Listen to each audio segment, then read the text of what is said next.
प्यारे बच्चों, हम लोग आज अपना थर्ड लेक्चर कवर कर रहे हैं। ठोस अवस्था का ये थर्ड लेक्चर होने वाला है। ये थर्ड लेक्चर हो रहा है। हम अभी तक पढ़ चुके हैं कि ठोस के गुण। हम अभी तक क्या क्या पढ़ चुके हैं? ठोस के गुण। इसके बाद हम लोग पढ़ चुके हैं ठोस के गुण के बाद ठोस के प्रकार, जिसमें दो प्रकार पढ़े, क्रिस्टलीय अक्रिस्टलीय, यानी रवेदार और बेरवेदार। उसके बाद फिर हम लोग क्या पढ़े? उसके बाद फिर हम लोग पढ़े क्रिस्टलीय ठोस के प्रकार। क्रिस्टलीय ठोस के प्रकार। तो ये तीन चीज हम लोग ऑलरेडी पढ़ चुके हैं। ठीक है, ये तीन टॉपिक ऑलरेडी कवर हो चुका है और ये आपका जो है प्लेलिस्ट में उपलब्ध है। आप इसी यूट्यूब चैनल के प्लेलिस्ट में जाइए, वहां पर आपको मिल जाएगा। इस पूरे चैप्टर का जो बाकी दो लेक्चर हैं वो वहां पर उपलब्ध है। तो आप वहां से जाकर के पहले के वीडियोज को जरूर देख लीजिए, ताकि यहाँ तक आप पहुंचे तो तरीके से चीज आपके समझ में आए। अब आज का जो थर्ड लेक्चर है उसमें हम लोग पढ़ने वाले हैं क्रिस्टल जालक और एकक कोष्टिका। एकक कोष्टिका को ही हम लोग इकाई सेल भी कहते हैं। आप देख लो, पहले स्लाइड्स आप देख लो। इन सभी चीजों को ऐसे कवर करेंगे और सिर्फ इतना ही नहीं, हम लोग यहाँ इनके एनिमेशंस भी देखेंगे। क्लियर है?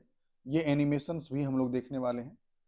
जो पूरा स्ट्रक्चर हम आपको समझाएंगे एनिमेशन की मदद से कि कैसे जो है वो कौन है, क्या है ना, सभी क्रिस्टल जो हैं वो कैसे हैं, वो सब चर्चा जो है यहाँ हम इसके माध्यम से भी कर देंगे।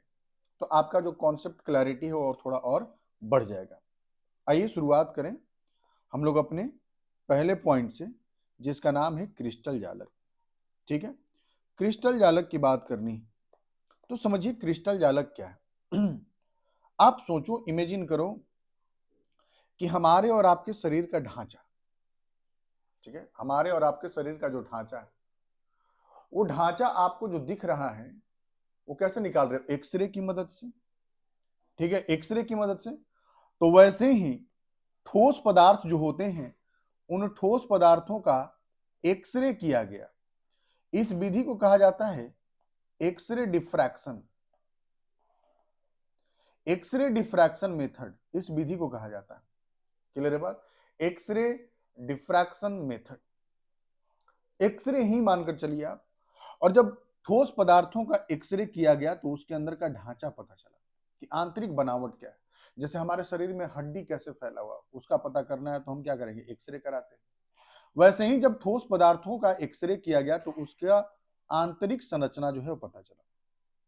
और जब ये आंतरिक संरचना पता चला तो हम उसी आंतरिक संरचना को जब स्टडी किए तो उसी को एक नाम दिए क्रिस्टल जालक। आंतरिक संरचना के अंदर में जो भी कण एक ठोस के अंदर में मौजूद है, वो ठोस के कण किस प्रकार से मौजूद हैं, इसके बारे में जब हमको जानने का जरूरत पड़ा तो हम लोग एक्सरे डिफ्रैक्शन मेथड का मदद लिए और उसकी मदद से पता चला अंदरूनी संरचना, अंदरूनी ज्यामिति। और उसी अंदरूनी ज्यामिति को हम लोग नाम क्या दिए? क्रिस्टल जालक। क्लियर है बात ना? आइए थोड़ा इसको और उदाहरण से आप समझिए। देखिए, पैटर्न से जालक तक। देखिए यहां पर एक टाइल्स लगा हुआ है, एक सतह। अब क्या करोगे ना कि जब आप एक कहीं पर भी फर्श पर, सतह पर आप टाइल्स लगाओगे तो एकदम कटिंग देख देख करके लगाओगे तरीके से।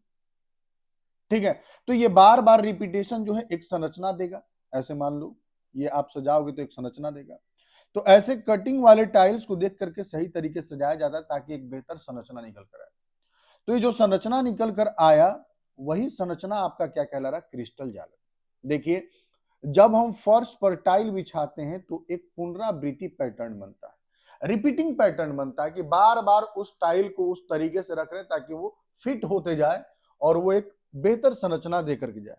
यदि हम टाइलों को हटाकर केवल उनके मध्य बिंदु को देखें तो हमें बिंदुओं का समुच्चय प्राप्त होता है, बिंदुओं का एक समूह प्राप्त होगा। यही ढांचा आकाशीय जालक कहलाता है। ठीक है, यही ढांचा क्या कहलाएगा? आकाशीय जालक। ये आपका आकाशीय जालक, मतलब कि एक ठोस के अंदर में। ठीक है, अब आपको हम इसको एक फोटो के माध्यम से अब हम आपको समझाते हैं। देखिए, अब थोड़ा और बेहतर तरीके से आपको समझ में आएगा। देखिए, ये अपने पास ऐसे गोले हैं, ऐसे गोले। फिर यहां हम ले लिए, फिर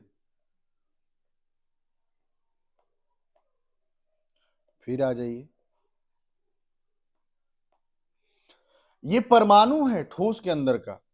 अब इसको देखिए आप क्या कर रहे हैं कि मिला दीजिए लाइन को, इनको ऐसे मिला दो।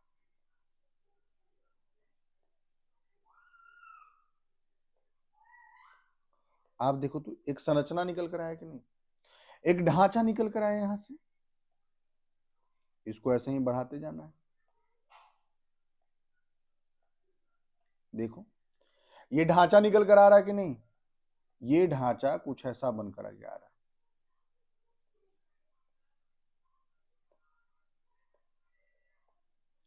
ये ढांचा कुछ ऐसा बन के आया।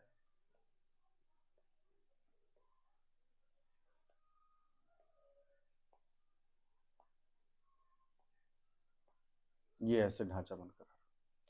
अब इसको नीचे भी हम बढ़ा सकते हैं ऐसे। अब आप सोचो, ये जितने भी हम यहां पर इसमें जो टर्न दिख रहा है, समझना इसको, ये जितने भी टर्न आपको दिख रहे हैं इन सभी जगहों पर परमाणु, ये सब परमाणु, ये जो यहां हम परमाणु दिखाए थे वो सभी, देखो तो ये परमाणु, ये परमाणु। तो ये जो व्यवस्था है ना, इसी व्यवस्था को, इसी संरचना को हम लोग क्रिस्टल जालक कहते हैं। इसी को क्रिस्टल जालक कहते हैं। किसी भी ठोस पदार्थ के अंदर में जो परमाणुओं को व्यवस्थित करने से जो एक त्रिविमीय संरचना निकल कर आता है, त्रिविमीय ज्यामिति निकल करके आता है, उसी त्रिविमीय ज्यामिति को हम क्रिस्टल जालक कह रहे हैं। तो ये आपका क्रिस्टल जालक का फोटो है, क्लियर है बात ना, ये आपके क्रिस्टल जालक का फोटो, कि जब हम किसी भी ठोस के अंदर में जो ये परमाणु व्यवस्थित है, उनको जब हम लोग सीधा लाइन से मिला दिए तो एक ज्यामिति निकल कर आया, और इसी ज्यामिति को नाम क्या दे दिया गया, क्रिस्टल जालक। इन क्रिस्टल जालक में अगर हम देखें तो एक ही स्ट्रक्चर जो है वो बार बार रिपीट हो रहा है। देखिए ये जो ब्लू कलर से अभी हम बना रहे हैं, इसको आप गौर से देखो, यही स्ट्रक्चर आपका बार बार आपको रिपीट होता हुआ दिखेगा। देखो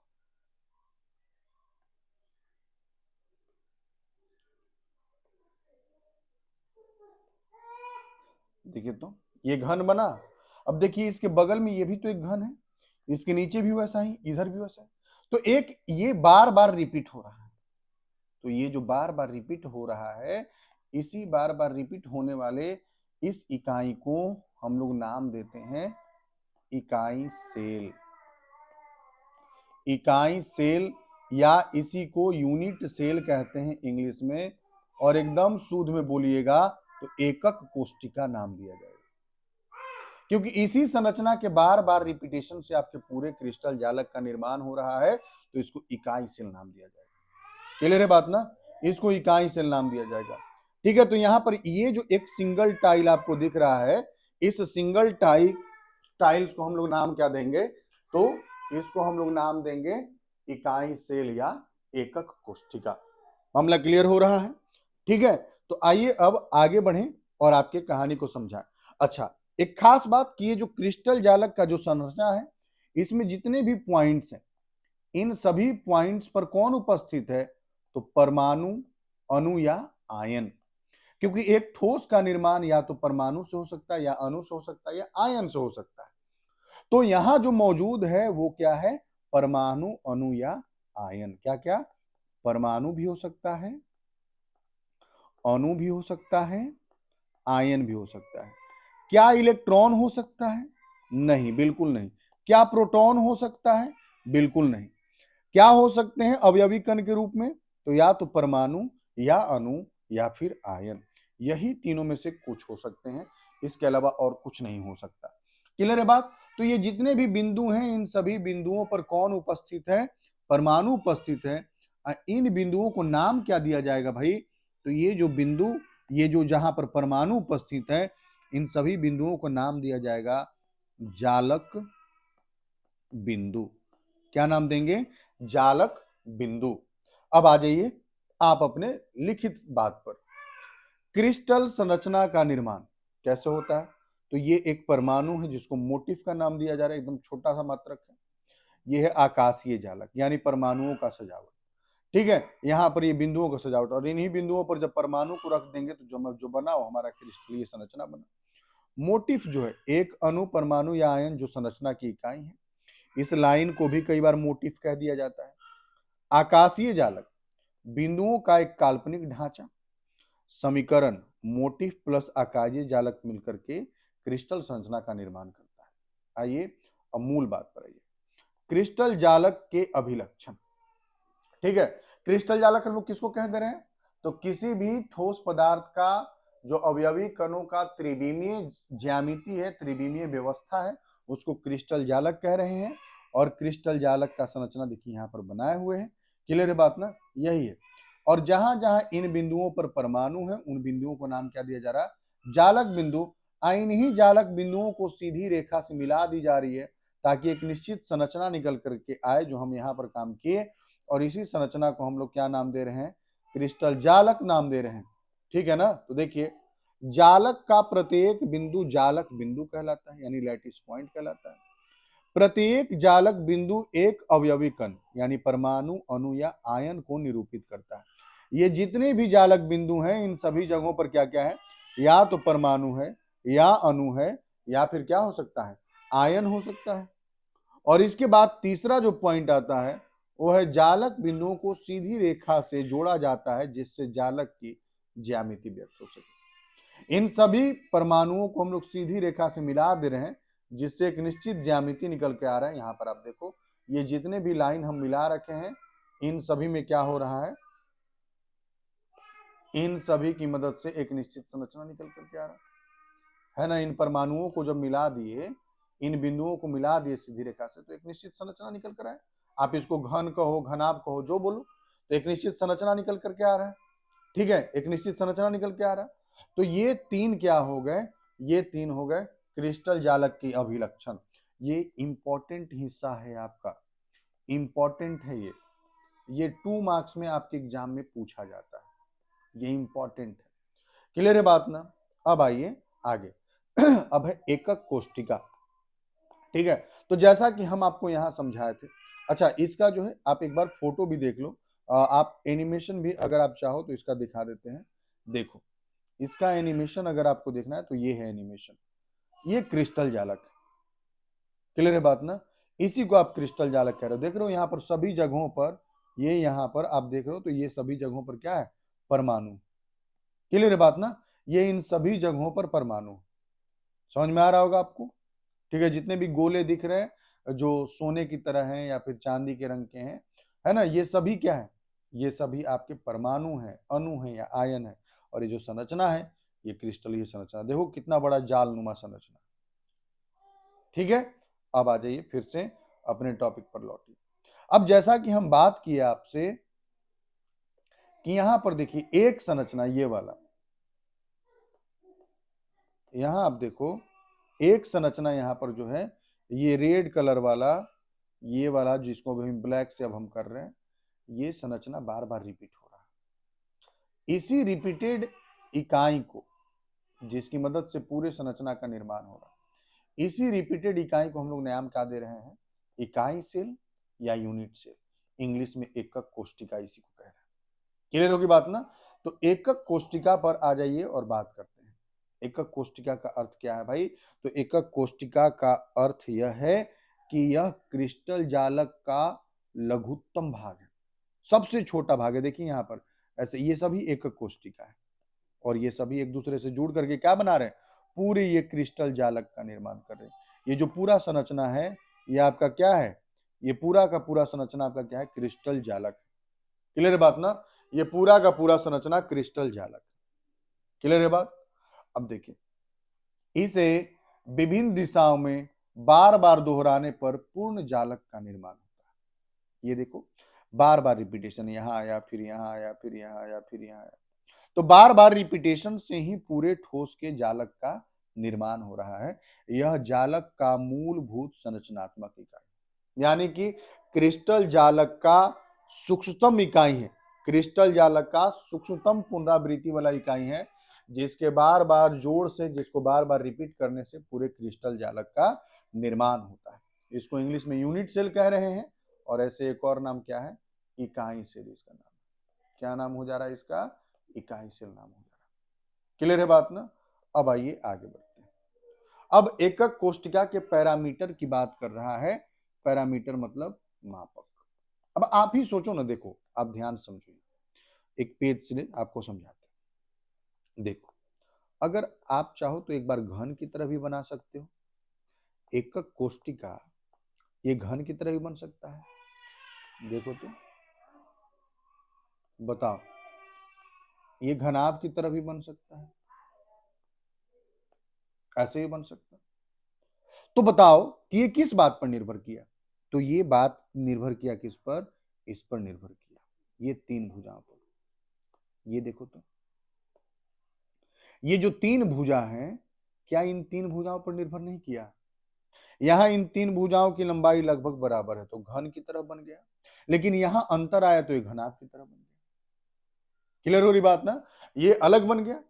तो कहने का मतलब है, इन भुजाओं की लंबाई पर भी आपके इकाई सेल का जो है वो आकृति निर्भर करेगा कि इकाई सेल का आकृति कैसा बनेगा, एकक कोष्टिका का आकृति कैसा बनेगा, वो इस पर भी निर्भर करेगा, इन भुजाओं की लंबाई पर। अब देखिए, तो इन भुजाओं के बीच में कोण बन रहा है कि नहीं। इन भुजाओं के बीच में कोण भी तो है। इन भुजाओं के बीच में जो कोण है, इन कोण के मान पर भी तो संरचना निर्भर करेगा। क्लियर है बात। तो कुल मिलाकर अगर हम लोग बात करेंगे, तो हमारे एकक कोष्टिका का मापक जो है, यानी इकाई सेल का मापक जो है, वो कितना हो जाएगा। तो देखिए, तीन कोर, कोर मतलब भुजा है ना, अक्ष। ये जो भुजा है, ये जो भुजा है, इसी को कोर कह रहे हैं। ये जो भुजा है, इसी को कोर कहा जा रहा है। ये ठीक है। तो देखिए, यहां पर तीन भुजा, कौन कौन, ए बी सी, ये परस्पर लंबवत हो भी सकते हैं और नहीं भी, है ना। एकक कोष्टिका के कुल कितने पैरामीटर, यानी कुल कितने मापक, 6 मापक, जिसमें तीन जो है वो क्या है आपका, भुजा, यानी अक्ष की लंबाई ए बी सी। यहां देखिए, इसको ए बोला गया, इसको सी बोला गया और इसको बी बोला गया। अब इन तीन अक्षों के बीच में, इन तीन भुजाओं के बीच में तीन कोण होंगे, अक्षीय कोण इनको कहा जाएगा। कौन, अल्फा। किसके किसके बीच में, बी और सी के बीच में। अल्फा कहाँ है, यहाँ अल्फा, यही ना अल्फा है। तो बी भुजा ये है, और ये वाला भुजा क्या है, ये वाला सी है, ये वाला बी है, और ये वाला आपका क्या है, ए है, ए है। क्लियर है बात ना। तो यहां पर आपके पास तीन भुजा और तीन कोण, अल्फा बीटा और गामा।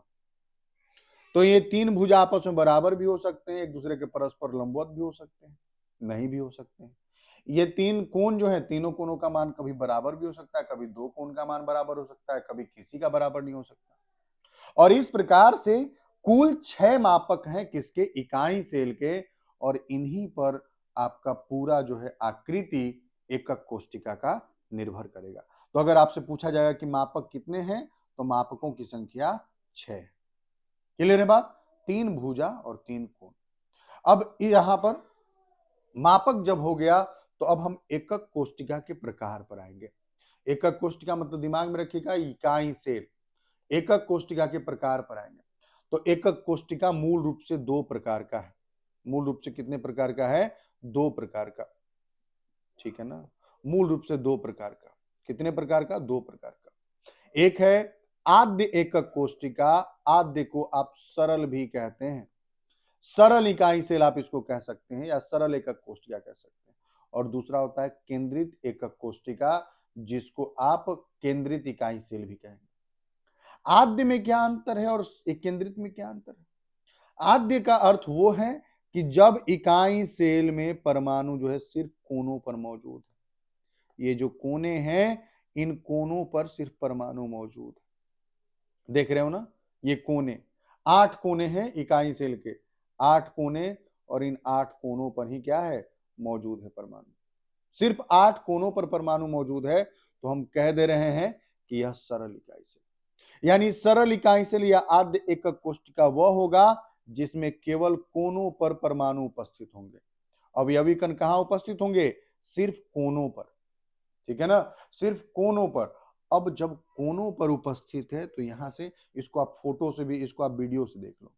देखो, यह है सरल इकाई सेल। सरल इकाई सेल में देखिए सभी कोने पर परमाणु, ठीक है ना, सभी कोने पर परमाणु है। आपको अगल बगल और कहीं कोई परमाणु दिख रहा? 8 कोने हैं और सभी 8 कोनों पर परमाणु। क्लियर है बात? अब आइए, अब समझते हैं कि जब 8 परमाणु दिखाई दे रहा है हमको सरल इकाई सेल में, तो एक सरल इकाई सेल में आखिर टोटल कितने परमाणु होंगे? तो आइए इसको हम एक पेज के माध्यम से आपको समझाएं। देखिए, यह है आपका सरल इकाई सेल।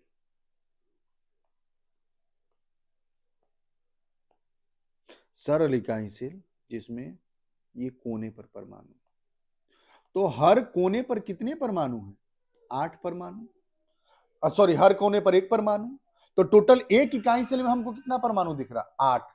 लेकिन क्या ये आठों परमाणु क्या एक ही इकाई सेल का हिस्सा है?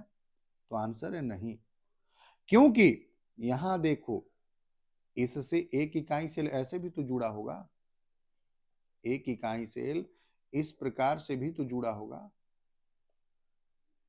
ऐसे, ठीक है। ठीक इसके ऊपर भी एक इकाई सेल जुड़ा होगा,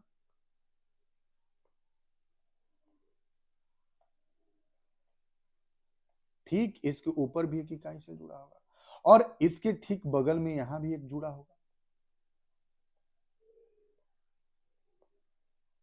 यहां भी तो जुड़ा होगा।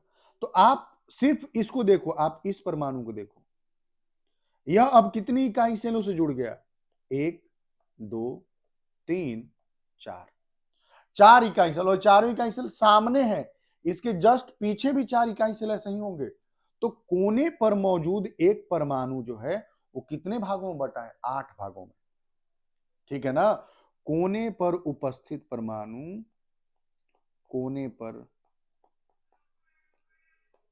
उपस्थित परमाणु बराबर क्या है? 1/8। हर कोने पर मौजूद जो परमाणु है उसका 1/8वां हिस्सा जो है वो एक इकाई सेल के पास है, एक इकाई सेल के पास है, 8वां हिस्सा एक इकाई सेल के पास है। तो आप ही बताओ कि एक इकाई सेल में कुल कितने परमाणु होंगे, है ना। तो सरल इकाई सेल में अगर पूछा जाएगा, या सरल एकक कोष्टिका, आद्य एकक कोष्टिका में पूछा जाएगा में परमाणुओं का संख्या, प्रभावी परमाणु भी कहते हैं इसको, प्रभावी परमाणुओं का संख्या, है ना। अगर परमाणु का संख्या पूछा जाएगा बच्चा, तो हम क्या बोलेंगे? हम बोलेंगे कि देखिए टोटल 8 परमाणु है, 8 परमाणु है ना कोना पर, तो टोटल 8 परमाणु। लेकिन क्या 8 इसके पास है? नहीं, ये कितने भागों में बटे हुए हैं? 1/8।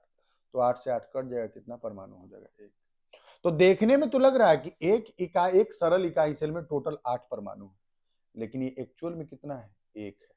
याद रखिएगा, एक सरल इकाई सेल में परमाणुओं का संख्या कितना है? 1, ठीक है ना। परमाणुओं का कुल संख्या कितना है? 1। अब आइए यहां से फिर, यहां देखिए कहां निकलेगा, लिखा है कि आद्य एकक कोष्टिका, अब थोड़ा डिटेल किया गया है, जिसको प्रिमिटिव यूनिट सेल या सिंपल यूनिट सेल कह रहे हैं, सरल इकाई सेल कह रहे हैं। अब इसको देखिए, यहां पर लिखा हुआ है कि इसमें अवयवी कण एकक कोष्टिका में केवल कोनों पर उपस्थित होता है, सिर्फ कोनों पर। यह सबसे सरल प्रकार की संरचना है, और इसमें कुल परमाणुओं की संख्या कितनी है? 1 है। एक सरल इकाई सेल में परमाणुओं की संख्या कितनी होगी? 1 होगी। अब आइए केंद्रित इकाई सेल। तो केंद्रित इकाई सेल का अर्थ यह है कि जहां पर परमाणु परमाणु सिर्फ आपका कोने पर नहीं होगा, कोने के साथ साथ अन्य स्थानों पर भी होगा। यहां पर भी आप देखे थे, ये देखो कोने पर तो ये परमाणु है ही, और उसके साथ एक अंदर में ये दिखाया गया बड़ा सा परमाणु। तो सिर्फ कोने पर नहीं रहेगा, कोने के साथ साथ आपके इकाई सेल के अन्य बिंदुओं पर भी परमाणु उपस्थित होगा, अन्य स्थानों पर भी परमाणु होगा। तो इसको हम लोग कहेंगे केंद्रित इकाई सेल या केंद्रित एकक कोष्टिका। अब केंद्रित एकक कोष्टिका जो है वो मूल रूप से कितने प्रकार के हैं? तो ये हो जाता है 3 प्रकार का। एक अंतः केंद्रित, इसी को पिंड केंद्रित भी कहते हैं, इसी को पिंड केंद्रित भी कहते हैं। इंग्लिश में बॉडी सेंटर्ड कहा जाएगा और यही बाद में चल के बीसीसी बन जाएगा। और उसके बाद आता है फलक केंद्रित, जिसको फेस सेंटर्ड कहते हैं और यही आगे चल के एफसीसी बन जाएगा। ठीक है, तो यहां पर देखिए क्या होगा, अंतः केंद्रित को कैसे परिभाषित करेंगे, तो एक अवयवी कण कोनों के अलावा उसके अंतः केंद्र में हो, ठीक है ना, उसके अंतः केंद्र में है। तो यहां पर देखिए अंतः केंद्र कहने का अर्थ क्या है, आइए इसको हम आपको आपको इसके एनिमेशन से क्लियर करें। देखिए ये देखो, 8 कोने पर तो परमाणु है ही, एक अंदर में आपको दिख रहा है बीच में, यही है आपका पिंड केंद्रित इकाई सेल। आपको कोने पर, सभी कोने पर परमाणु आपको दिख रहे होंगे, 4 ऊपर और 4 नीचे, अब बीच में एक परमाणु है। तो टोटल यहां कितने परमाणु हो गए, यहां पर 8 परमाणु ऊपर कोने पर और एक परमाणु अंदर में। समझ के बात को ना। इसका अगर हम फोटो से आपको अगर क्लियर करें तो देखिए ये कैसा बन रहा है, अंतः केंद्रित,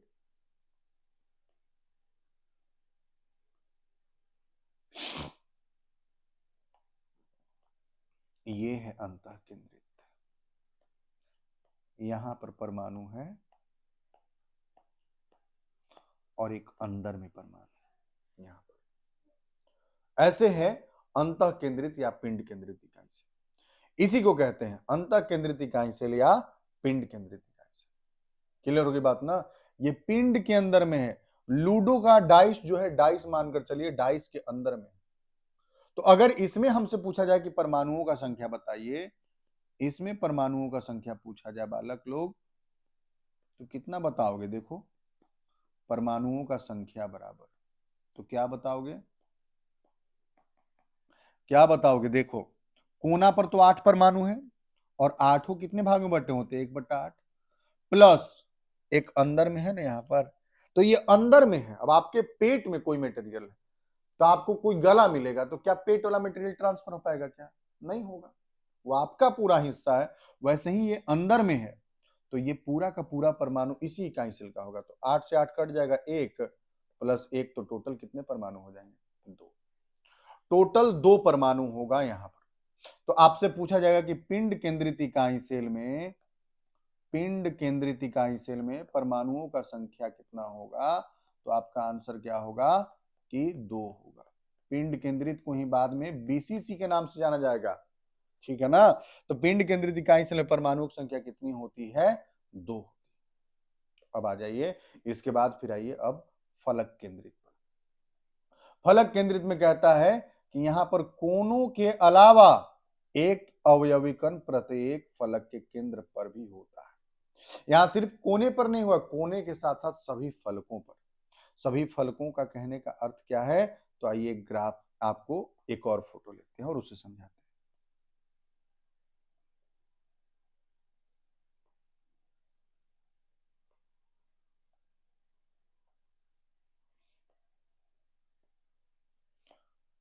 ये देखो, इन जगहों पर कोनों पर तो परमाणु है, कोने पर तो परमाणु है ही, लेकिन कोने के साथ साथ और कहां है, तो सभी पिंडों, सभी फलकों पर। ये एक पहला फलक, आप लूडो का डाइस देख रहे हो ना, उसमें 1 से 6 तक लिखे होते हैं। तो 1 से 6 तक जो लिखे होते हैं वो क्या है, वो फलक पर लिखे हुए हैं, 1 से 6 तक, उन्हीं को फलक कहते हैं। 2, 3, 4, एक आगे होता है और एक पीछे होता है, टोटल 6 फलक। आप ही सोचो, यहाँ टोटल 6 फलक और 6 फलकों पर परमाणु होंगे, ठीक है। आइए इसको हम आपको एनिमेशन से भी समझा दें। देखो ये, अब देखिए ध्यान से, हर फलक पर आपको एक परमाणु देखने को मिल रहा, साथ साथ कोने पर परमाणु देखने को मिल रहा। क्लियर है बात ना। तो यही आपका फलक केंद्रित है, क्लियर है, यही आपका फलक केंद्रित है। और इसी फलक केंद्रित में अगर आपसे पूछ दिया जाए कि परमाणुओं का संख्या बताइए, तो देखिए परमाणुओं का संख्या अगर पूछा गया,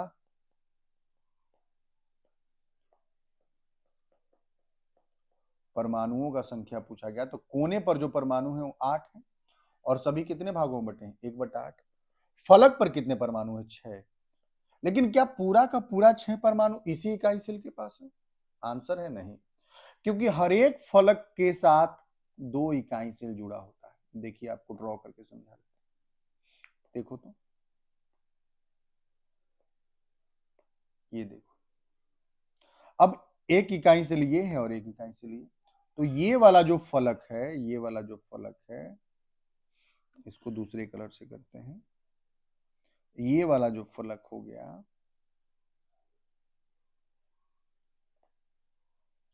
ये वाला जो फलक हो गया बच्चा लोग, देखो तो, ये फलक इस इकाई सेल का भी हिस्सा है, इस इकाई सेल का। तो यहां पर जो मौजूद है परमाणु, वो आधा इस तरफ होगा, आधा इस तरफ होगा। तो जो भी फलक है, सभी फलक के परमाणु कितने भागों में बटे हैं? 2-2 भागों में। तो टोटल 6 परमाणु है फलकों पर, वो भी कितने भागों में? 2 भागों में। तो 8 से 8 कट जाएगा तो 1, और 2 से 3 3 बार में कट जाएगा तो 3, तो टोटल कितने परमाणु हो जाएंगे? 4।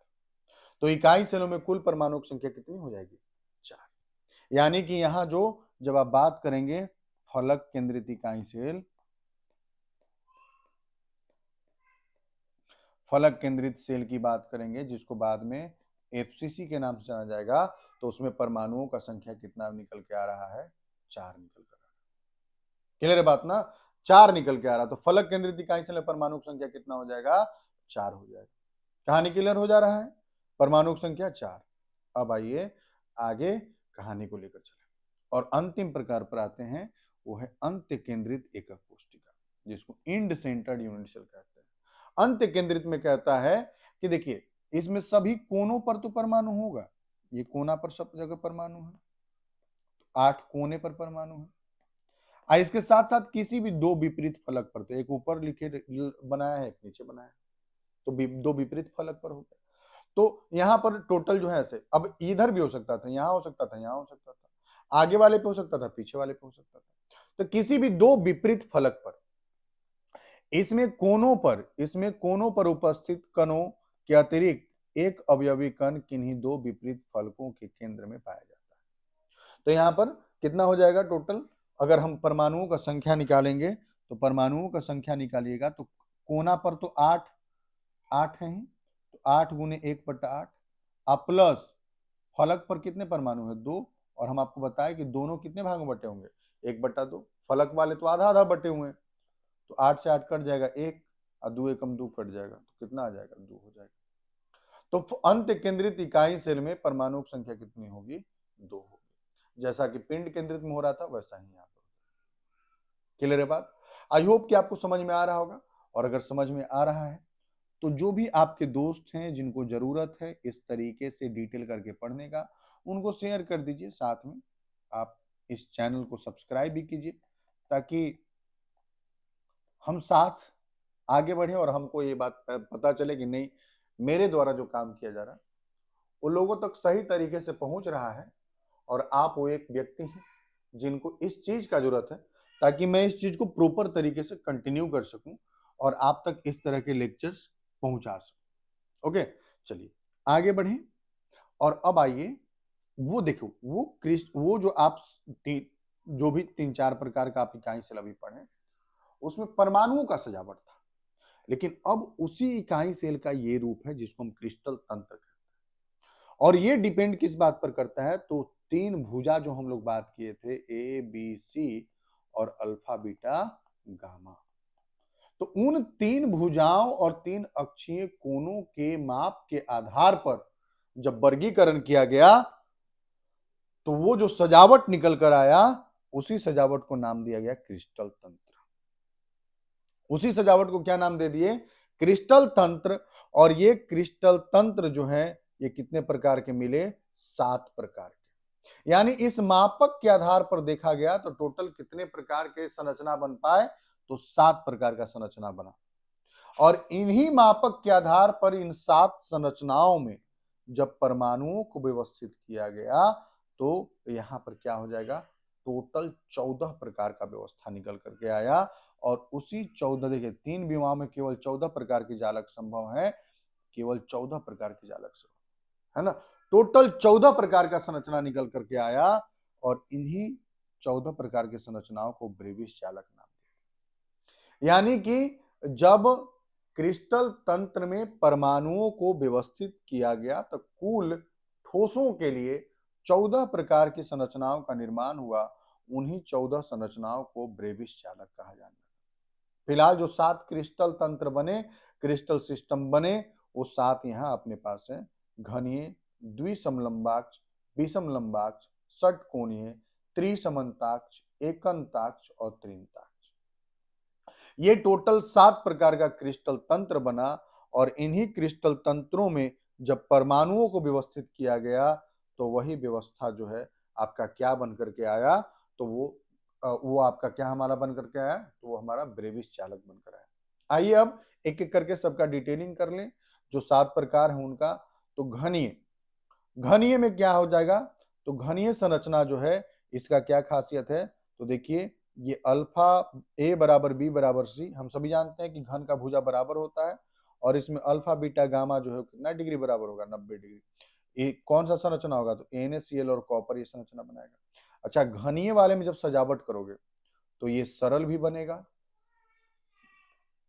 ये फलक केंद्रित बनेगा और ये पिंड केंद्रित बनेगा। तो ये 3 प्रकार की संरचनाओं को बनाएगा। यानी इस माप के साथ हम 3 प्रकार से परमाणुओं को व्यवस्थित कर सकते हैं। तो घनीय 3 प्रकार का बनाएगा। इसी प्रकार से सब अलग अलग संख्या बनाते हैं, इसी कारण से हमारे पास जो टोटल 14 संरचना बन पाता है। ठीक है, तो ये सरल संरचना बनाएगा, फलक बनाएगा और पिंड केंद्रित बनाएगा। उसके बाद फिर आ जाइए द्विसमलंबाक्ष, अगला। तो इसमें A बराबर B लेकिन B बराबर C नहीं होगा। अल्फा बीटा गामा यहाँ भी 90 डिग्री होगा, इसका उदाहरण SnO2 और TiO2 होगा। इसके बाद आइए विषम लंबाक्ष और षटकोणीय। विषम लंबाक्ष ऑर्थोरोम्बिक कह रहे हैं, यहाँ ए बी सी तीनों बराबर नहीं है लेकिन अल्फा बीटा गामा 90 डिग्री के बराबर है और KNO और BaSO4 इसके उदाहरण हो गए। षटकोणीय जो है उसमें A बराबर B है लेकिन B बराबर C नहीं है। अल्फा बीटा 90 डिग्री लेकिन गामा जो है 120 डिग्री, उदाहरण में ग्रेफाइट और ZnO है। ठीक है, बाकी जो और बच गए 3 उसको देख लीजिए।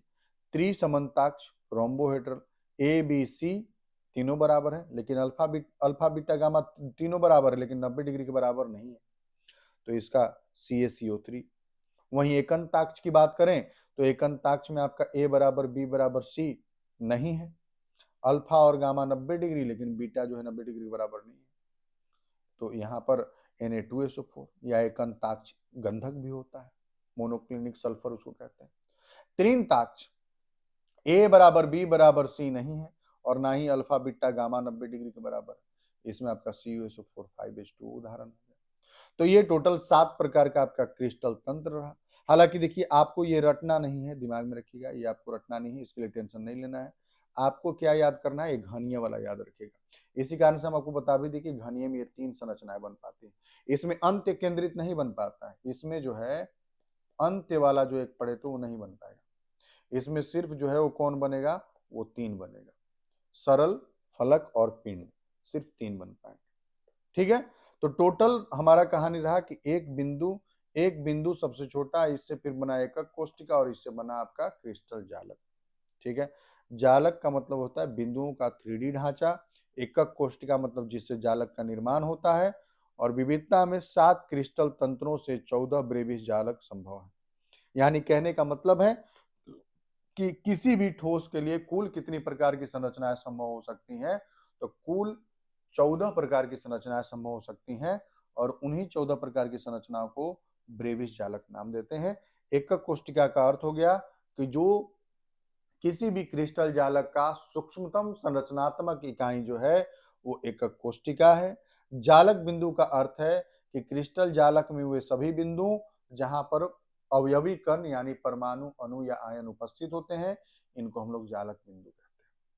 ठीक है, तो कुल मिलाकर ये हमारा यहाँ पर कहानी रहा जो हम लोग जाने। हम लोग आज क्या क्या जाने, हम लोग जाने इकाई सेल के बारे में और हम लोग जान गए क्रिस्टल जालक के बारे में। क्रिस्टल जालक के बारे में आज का कुल चर्चा इन 2 मुद्दों पर रहा, इन 2 पॉइंट्स पर रहा। अगले दिन शाम 6 बजे आपके लिए लेक्चर आएगा और उस लेक्चर में हमारा क्या कहानी होगा, तो उस कहानी में हमारा होगा अब आगे का पैकिंग। ठोस के अंदर में पैकिंग की बात अब हम लोग करने वाले हैं, निविड संकुलन की बात करने वाले हैं। तो अगला टॉपिक इस पर हमारा आधारित रहेगा। और अगर आप चैनल से जुड़ रहे हैं तो उसको जरूर लोगों तक फैलाइए। और उसके साथ साथ यहाँ पर जो आप प्लेलिस्ट है, प्लेलिस्ट में जाकर के देखिए, टॉपिक वाइज बेहतर तरीके से अरेंज्ड वे में सब वीडियो है, तो वहां से जाकर के देखिए और पूरे अपने चैप्टर को बेहतर तरीके से कंप्लीट कीजिए। बाकी अगर आपको कोई डाउट आता है तो आप जरूर कमेंट में लिखिए कि आपकी क्या समस्या रही, उसको किसी न किसी तरीके से हम हल करने की कोशिश करेंगे। ठीक है, फिर मिलते हैं अगले लेक्चर के साथ। आज के लिए ओवर करते हैं। Thank you.